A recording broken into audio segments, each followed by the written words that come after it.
বন্ধুরা, এটা একটা এলজি টিভি সার্কিটটা প্রবলেম ছিল, সাউন্ড আসতো না। এখন সাউন্ডের আউটপুট যে আইসিটা ওটা ঠিক আছে, কিন্তু এই একটা আইসি এখানে আইসিটা চেঞ্জ করলাম। আইসিটা হচ্ছে মিক্সচার আইসি, সাউন্ড মিক্সচার আইসি আর কি। যে এটার নাম TDA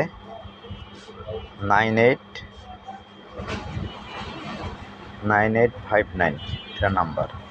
এই আইসিটা খারাপ হলে এখন সাউন্ড হয় না, দেখা যায় সাউন্ড আউটপুট আইসি ঠিক আছে কিন্তু সাউন্ড হচ্ছে না ছবির সাথে। অনেক সময় মিক্সচার আইসিটা খারাপ হলে এই সমস্যাটা হয়।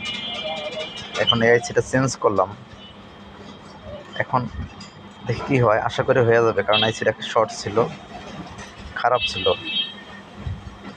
চেঞ্জ করে থেকে সেম নাম্বার আইসি লাগাইছি, দেখা যাক কী হয়।